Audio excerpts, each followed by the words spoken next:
ওরফে সুজয় কৃষ্ণ ভদ্রের অস্বস্তি আরও বাড়ল।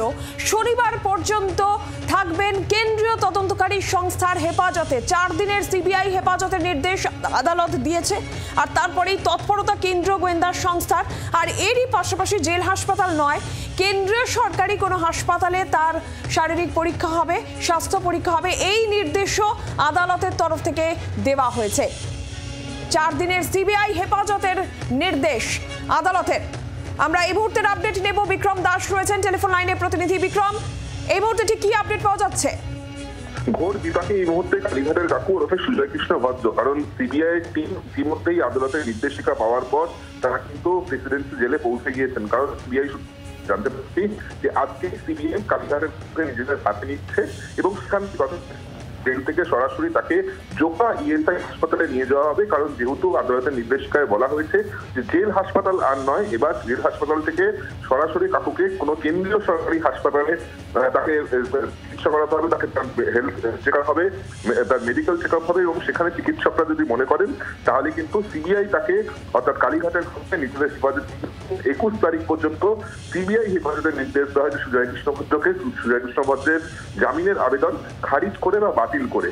এক্ষেত্রে দাঁড়িয়ে এই মুহূর্তে সিবিআই এর একজন ডিএসপি র্যাঙ্কের অফিসার শ্রেয়াংশু বিশ্বাস, সিবিআই এর ইন্সপেক্টর যিনি এই কেসের ইনভেস্টিগেশন অফিসার ওয়াসিম খান এবং সিবিআই এর এসপি কল্যাণ ভট্টাচার্য, 3 শীর্ষ আধিকারিক তারা কিন্তু প্রেসিডেন্সি জেলে গিয়ে উপস্থিত হয়েছে মূলত এই নির্দেশিকার আদালতের সিবিআই বিশেষ আদালতের নির্দেশিকা অর্ডারের কপি নিয়ে। তারা আজকেই মূলত ইএসআই হাসপাতালে শিফট করতে চাইছেন কালীঘাটের কাকুকে। জানিয়ে রাখবো, কালীঘাটের কাকু ওরফে সুজয় কৃষ্ণ ভদ্রকে আজকে ভার্চুয়ালি জেল কর্তৃপক্ষ 7ম এর আগে সবার তাকে আদালতে পেশ করার কথা ছিল, কিন্তু একবারও তাকে পেশ করা হয়নি।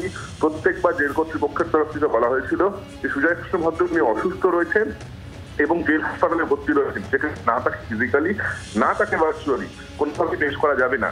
এরপর গতকালই আমরা দেখেছিলাম যে এনফোর্সমেন্ট ডিরেক্টরেটের একটি মামলায় ইডি আদালতের যিনি বিচারক তিনি একেবারে সরাসরি কয়েক ঘন্টার মধ্যে সুজয় কৃষ্ণ ভদ্রকে যে কোনো প্রকারে ভার্চুয়াল তাকে প্রোডাকশন দিতে বলা হয়েছিল। সেই সময় জেল হাসপাতালের ওয়ার্ড থেকে শুয়ে শুয়ে বিচারকের সঙ্গে কথা বলেন সুজয় কৃষ্ণ ভদ্র।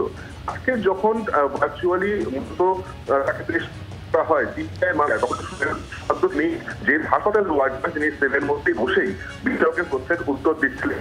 এরপরে কিন্তু বিচারক আজকে স্পষ্ট ইঙ্গিত দিয়েছিলেন যে কিভাবে একজন ব্যক্তি যাকে ইডি গ্রেফতার করেছিল, যিনি ইডির মামলায় জামিন পেয়ে গিয়েছেন কিন্তু তিনি জেল থেকে এখনো পর্যন্ত বেরোননি, কারণ তিনি জেলের বেল বন্ড ফার্নিশ করেননি এবং সেক্ষেত্রে সিবিআই তাকে হেফাজতে নেবে কোন প্রকারে, কিভাবে নেবে যদি সেই ব্যক্তি জেলের ভিতরে থাকে।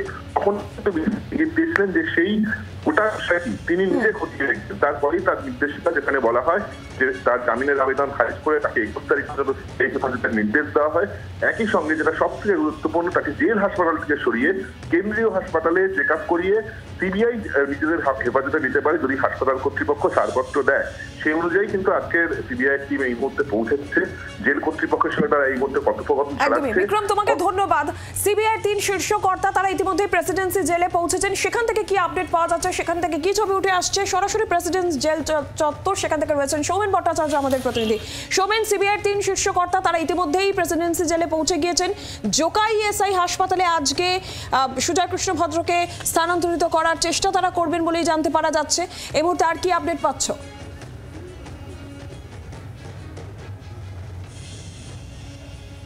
দেখো, একদমই তাই, যেমনটা আপডেট জানা যাচ্ছে যে এখনও পর্যন্ত কিন্তু সিবিআই 3 শীর্ষ আধিকারিক তারা কিন্তু ইতিমধ্যেই প্রেসিডেন্সি জেলে এসে পৌঁছেছে।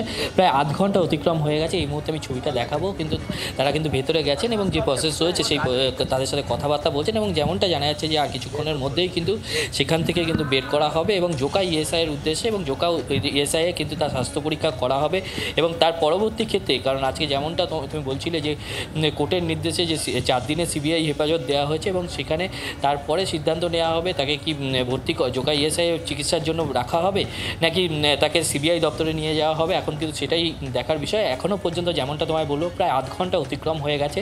প্রেসিডেন্সি জেলে কিন্তু সিবিআই 3 শীর্ষ আধিকারিক থেকে ধরে বাকি টিম তারা কিন্তু এসে পৌঁছেছে ইতিমধ্যেই। যেমনটা জানা যাচ্ছে তারা কিন্তু জেল কর্তৃপক্ষের সাথে কথাবার্তা চালাচ্ছে এবং যে কোনো মুহূর্তে তাকে কিন্তু বের করা হবে এবং সেখান থেকে জোকা ইএসআইয়ের উদ্দেশ্যে নিয়ে যাওয়া হবে। ধন্যবাদ সৌমেন। প্রেসিডেন্সি জেল, সেখানে সিবিআইয়ের 3 শীর্ষ কর্তা তারা পৌঁছে গিয়েছেন, প্রায় আধ ঘন্টা হয়ে গিয়েছে। যে কোনো সময় সুজয় কৃষ্ণ ভদ্রকে নিয়ে তারা বেরোতে পারেন এবং জোকা ইএসআই হাসপাতালে সেখানেই তাকে নিয়ে যাওয়া হতে পারে, এমনটা এখনো পর্যন্ত যে আপডেট পাওয়া যাচ্ছে। আজকেই 4 দিনের সিবিআই হেফাজতের নির্দেশ দেয় আদালত, আর এরই পাশাপাশি জেল হাসপাতাল নয়, এবার কেন্দ্রীয় সরকারি কোনো হাসপাতালে সুজয় কৃষ্ণ ভদ্র ওরফে কালীঘাটের কাকুর স্বাস্থ্য পরীক্ষা হবে, এই নির্দেশও আদালতের তরফ থেকে দেওয়া হয়।